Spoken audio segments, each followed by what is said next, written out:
Isekai. The never-ending Isekai has been going on and on while the internet exploded in 2011 when Kirito first swung his blades in Sword Art Online. And let's not forget that Digimon was also an Isekai. So before I get started, this opinion is solely written by me, the video editor for this channel. I love sharing anything about the manga world has to offer, so both you and I could talk about it more here. So thanks for tuning in. Now let's get started with my top 3 Isekai list for this year. First one that comes out real soon in April is the continuity of Rudeus and Sylphie happily ever after story in Mushoku Tensei. With their marriage in place and possibly, child making process along the way, I guess this is it for Eris. If you're a fan of Eris, you can actually read the manga spin-off story of Eris by the name of Mushoku Tensei, Eris wa Honki de Kiba o Togu. Jobless Reincarnation, Eris gets serious about sharpening her fangs. Okay, that's a long one, so I'll place this in our comment segment below. So let's hope for a much exciting adventure from Rudeus, because it's about time for him to get into action after a long journey in search of his ability to,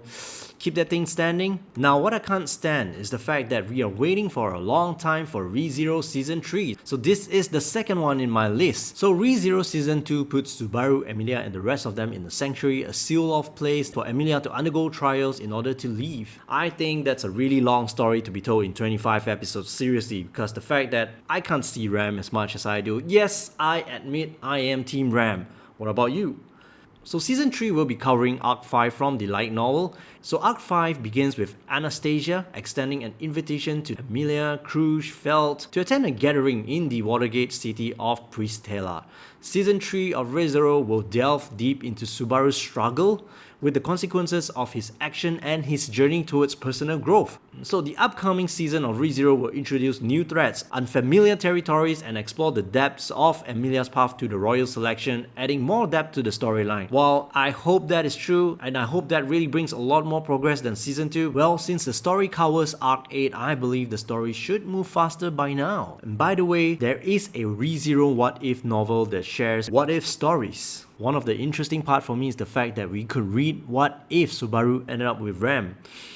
That's gonna be a good one. Speaking of what if, while I am an anime and manga fan, I do enjoy my time reading Marvel and DC comics as well. So the third Isekai in my list I want to talk about is the concept of East meets West, and I'm talking about Suicide Squad Isekai, a story about Amanda Waller assembling the Suicide Squad for a mission. And they are Harley Quinn, Deadshot, Peacemaker, Clayface, and King Shark. Seriously, Clayface here look really like Muzan. The Suicide Squad end up in another world of magic where monsters like orcs and dragons exist. And of course, with Amanda Waller's mission, they have nanobombs on them that will detonate within 62 hours if they fail their mission. But what exactly? I'm not sure, but definitely looking forward to that. There are still plenty of Isekais I do like aside these 3, and some I personally haven't checked at all, like the guy who is so overpowered with instant death ability, the fantasy harem Isekai, the guy who turned into a vending machine, the guy who turned into a pig, and plenty more. Well, this isn't even the last of my list, and I think I'll cover more Isekai next time. But what are your Isekai lists? Are there any Isekai you would like to recommend me so I could talk about it in this channel? Comment down below, and in the meantime, tune in to our videos, subscribe, and I'll see you next time.